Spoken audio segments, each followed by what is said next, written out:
I'd like to thank the organizers for inviting me back again to give a talk in this symposium. So when I was first given this title to speak about, I thought on the surface was a simple, straightforward topic, but with more preparation, it turned out to be more challenging. And I think this parallels how we treat side effects on with TKIs, patients on TKIs. Seems simple at the outset, but with time, side effects do occur and have been a challenge in the management of many patients with the various TKIs. So in 1964, before the advent of targeted therapy, Sir Derek Dunlop, who was the chairman of the first committee of the safety of drugs, was quoted saying, "Show me a drug with no side effects, and I will show you a drug with no actions." So 40 years on, targeted therapy for diseases such as CML is now possible. However, off-target effects are present, leading to a myriad of various side effects. And in fact, one could argue that imatinib and dasatinib were designed for a different target, and its action against BCR-ABL kinase is an off-target effect. But nevertheless, these treatments are effective, and one of the challenges that we face in our clinics is optimal management of these side effects. So what are the potential implications of side effects to TKI therapy? I think one important implication is treatment discontinuation. So in a monitored, controlled setting of clinical studies, in the IRIS study, for example, patients who were randomized to imatinib had a discontinuation rate of nearly 5% within 5 years.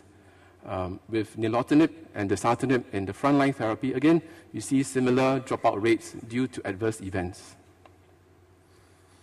And the use of second-generation TKIs in the second-line setting, you see a higher incidence of discontinuation with nilotinib at 19% after 2 years. This is in the phase 2 nilotinib study, as well as about 11% in the dasatinib arm.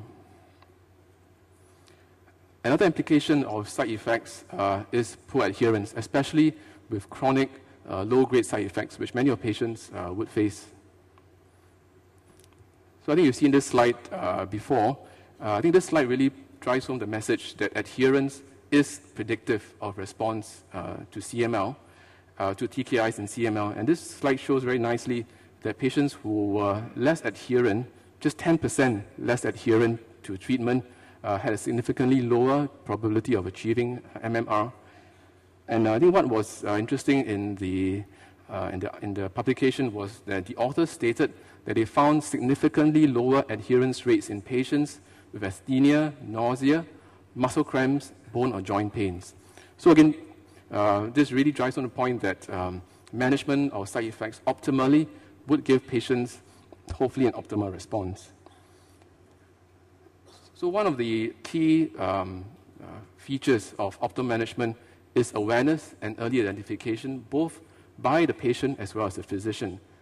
And then appropriate steps can be taken to adjust the dose, either to interrupt or reduce the dose, and to manage these side effects.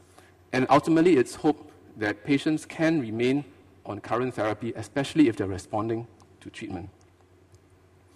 But one also must be aware that certain side effects, despite the best measures, the most optimal measures, side effects cannot be managed adequately, and this can lead to treatment discontinuation.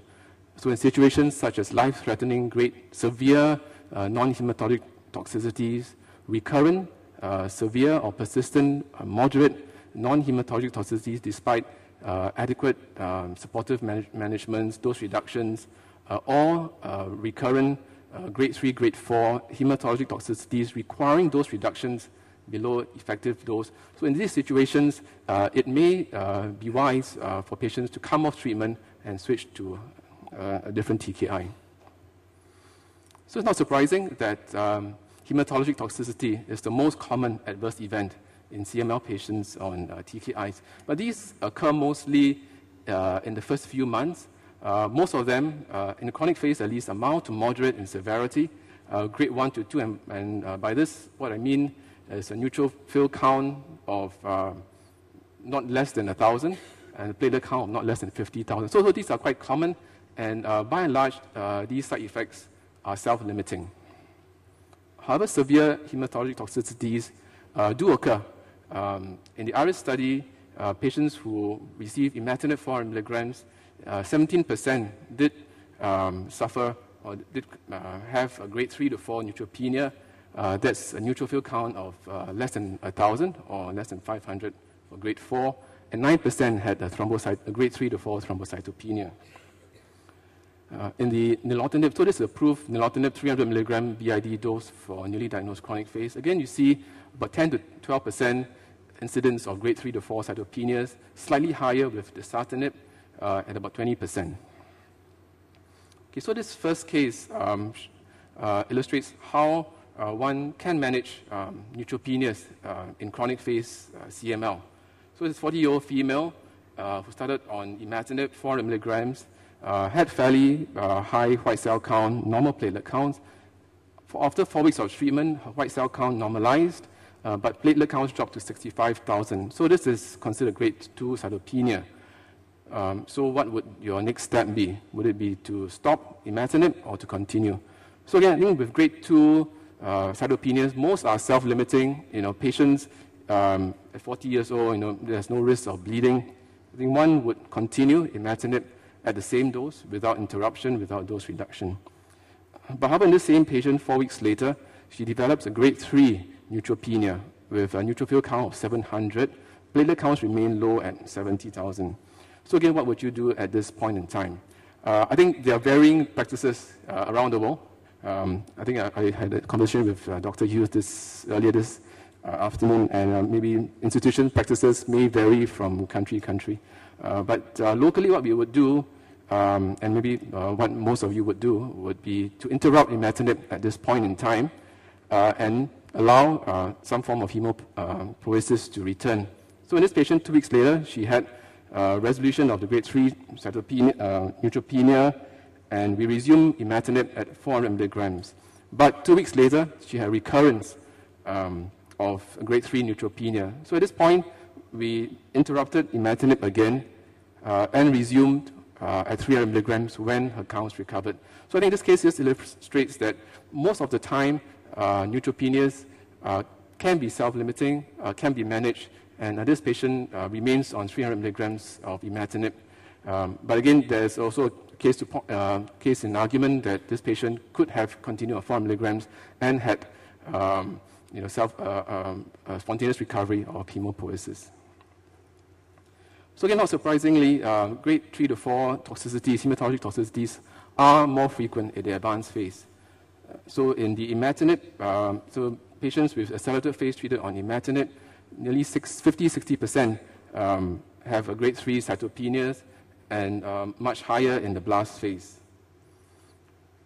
And in imatinib-resistant advanced phase patients treated with second-generation TKIs, nilotinib patients, about 40% develop grade 3 to 4 cytopenias, higher rates with dasatinib, and again, much higher rates of grade 3 to 4 myelosuppression in the blast phase.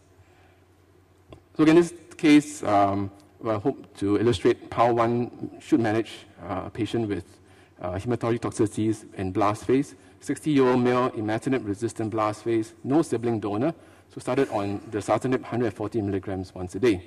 The blast percentage, a peripheral blast count, a percentage of 30%.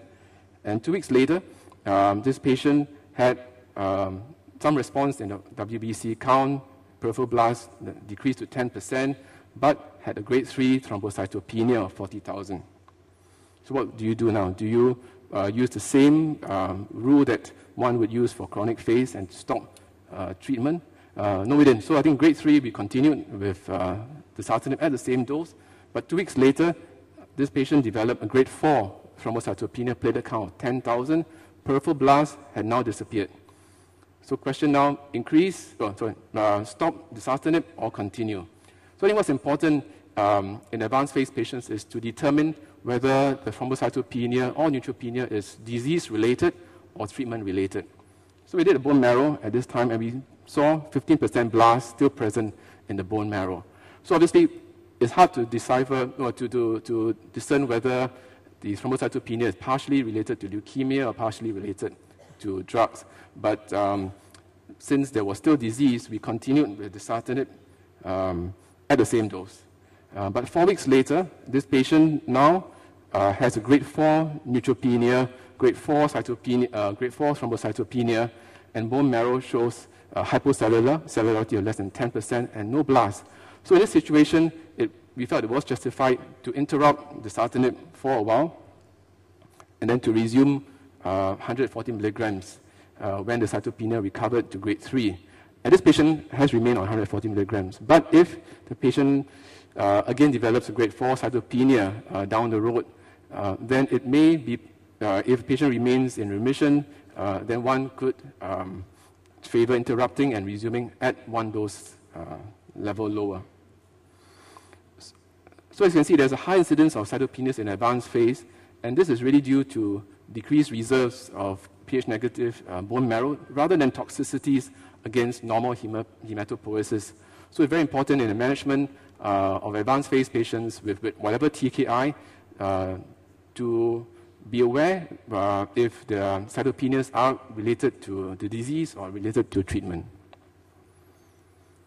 Okay, one important fact is that in the imatinib-resistant trials with nilotinib and dasatinib, there was a fair number of patients who developed cross-intolerance, so different from non-hematologic cross-intolerance, where there was hardly any non-hematologic cross-intolerance. In the nilotinib study, 17% of patients who had chronic phase patients who had hematologic intolerance to imatinib developed grade 3 to 4 hematologic toxicities on nilotinib, and similarly with dasatinib. So I guess this illustrates the point where it would be important for us to try to manage patients with hematologic toxicities first before declaring them intolerant and switching them to a second-generation TKI. So as most of you are aware, and most of you who have managed patients on TKIs, their non-hematologic side effects are common in the frontline setting as well as the second-line setting. So I think in the interest of time, I will not list all the side effects and give you pointers of how to manage side effects. But I think one important thing is awareness and that most side effects are self-limiting or can be managed either by dose reduction, dose interruption, and certain symptomatic measures. But we know that with imatinib, up to 60% of patients have some kind of fluid retention, and 50% have nausea despite optimal measures to manage these side effects. And with dasatinib, nilotinib, they are fairly better tolerated, but still non-hematologic side effects are common. Fluid retention is a problem with dasatinib, especially pleural effusion, and rash is a problem with nilotinib. And this phenomenon is also seen in the second-line setting with dasatinib and nilotinib in the chronic phase patients. Right. I think one challenge with dasatinib, I think there were some questions during lunchtime, which which asks, how do we manage dasatinib-associated pleural effusions? We know this is common. I think in the upfront study with Decision, 12% of patients with newly diagnosed chronic phase CML develop pleural effusion on 100 milligrams once a day. In the imatinib-resistant chronic phase patients, 18% suffered or had pleural effusion, and in advanced phase patients with a higher dose of dasatinib, 20% achieved, or 20% had pleural effusion, and this is significantly lower than the previous dosing of BID dosing, and once-a-day dosing for dasatinib is now the recommended approved formulation for all phases. But the majority of these pleural effusions are mild to moderate in severity, meaning grade 1 to 2 patients. Some patients may be asymptomatic. The effusions are detected on routine chest X-ray. Some patients just have a cough or have an episode of dyspnea. The effusions have been characterized quite extensively in various publications out there, and they are mainly of an exudative nature with the predominance of lymphocytes. The exact pathogenesis of the effusions is still not fully understood, but it's believed to be immune-mediated, associated with PDGFR inhibition. Two multivariate analyses published about a couple of years ago identified some risk factors that were associated with dasatinib pleuroeffusion. And this is prior cardiac history, hypertension, twice daily dasatinib schedule, which is now defunct, hypercholesterolemia, history of skin rash on imatinib, and previous history of autoimmune disease. But kind caution would be that these were small studies and have to be validated in larger studies. Right, so this is a case which we saw. Imatinib-resistant chronic phase patient, 60-year-old, started on dasatinib, 100 milligrams once a day. She did fairly well, went into quite good remission, went into complete cellular remission by 6 months, but developed a cough and dyspnea. And chest X-ray, not surprisingly, showed bilateral pleural effusions. So what we did, the standard practice would be to interrupt dasatinib. At this point, she was in chronic phase, she was in remission, so there was no concern that her disease would progress if we stopped dasatinib. So we interrupted dasatinib. 1 week later, her symptoms resolved. Chest X-ray showed near complete resolution of pleural effusion, except for maybe blunting at the left claustrophrenic angle, and then we resumed dasatinib at 100 milligrams once a day. But unfortunately, again, 8 weeks later, she developed another bout of dyspnea, and X-ray again confirmed bilateral pleural effusion. We, again, same thing, but we did to interrupt dasatinib. This time we instituted diuretics with furosemide 40 milligrams once a day. And when the effusion resolved, we resumed dasatinib at a lower dose of 80 milligrams. And she's been doing well since then. So the management of pleural effusions, fairly straightforward, but at times can be tricky. But really it would involve interruption of the dose, and on dose reduction subsequently, you can use diuretics. Corticosteroids can also be used, sometimes upfront together with diuretics, or in situations which are refractory to dose interruption or refractory to diuretics. Or in the case in advanced disease where one would deem dose interruption less feasible in advanced phase disease. Thoracentesis is definitely something to consider with severe pleural effusion. The Germans presented an abstract 2 years ago at ASH, where in their cohort, some of the patients had a weekend drug holiday, so they're 5 days on, 2 days off, and they found that in these patients, the incidence of side effects, including pleural effusion, was significantly lower without compromise in clinical efficacy. But this was a single institution, small data, small patient cohort, and has to be validated in a larger size. Okay, I think a controversial topic, which I'll just touch on quite briefly, because it's controversial, whether pleural effusion can be deemed a marker of response. In the decision study with upfront therapy for chronic phase CML, what was interesting was that of the 26 patients who developed a pleural effusion, 24 of them achieved a complete cellular response by 12 months, so a higher percentage compared to the entire cohort. And this may be associated with clonal expansion of NKT cells and large granular lymphocytosis, which is beyond the scope of this talk. And metabolic adverse events are also common, especially with imatinib and nilotinib. We see grade 3 to 4 elevations in transaminases, which by and large can be managed again with dose interruption and sometimes dose reduction. We occasionally see elevated bilirubinemia as well, and maybe this may be related to patients having Gilbert's syndrome. Okay, but one point that is important in this region where the hepatitis B carrier rate is quite prevalent is that there have been case reports of reactivation of chronic hepatitis B with imatinib. In fact, of the 4 reports I listed here, I think 2 were fatal. So I think it's not clear yet how we should manage patients with hepatitis B, whether there is a need for closer vigilance or prophylactic antivirals like lamivudine would be necessary. So other metabolic adverse events are common with nilotinib, grade 3 to 4 elevation of lipase, as we heard, but radiological or clinical pancreatitis is not common, and you do get hyperglycemia with nilotinib and hypophosphatemia with imatinib. So briefly, I'll just touch on some dermatologic adverse events. By and large, the rash that we see with the TKIs is non-allergic, is usually self-limiting, and most of the time patients can be treated with antihistamines or topical steroids.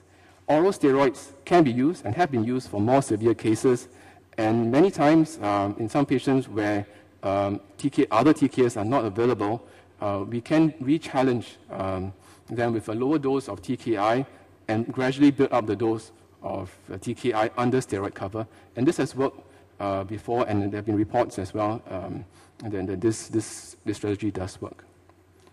And another disconcerting adverse event or side effect, which I guess there's not much that can be done, is hypopigmentation. So this was a case report published in Cancer 2003, which showed hypopigmentation in the African-American patient.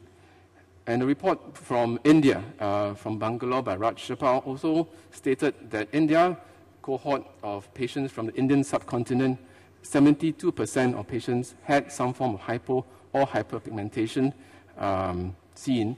I guess this is a bit hard to manage in sense of side effects, but I think what's important is that patients should be made aware of this possibility, so at least if this side effect occurs, hopefully they can get some kind of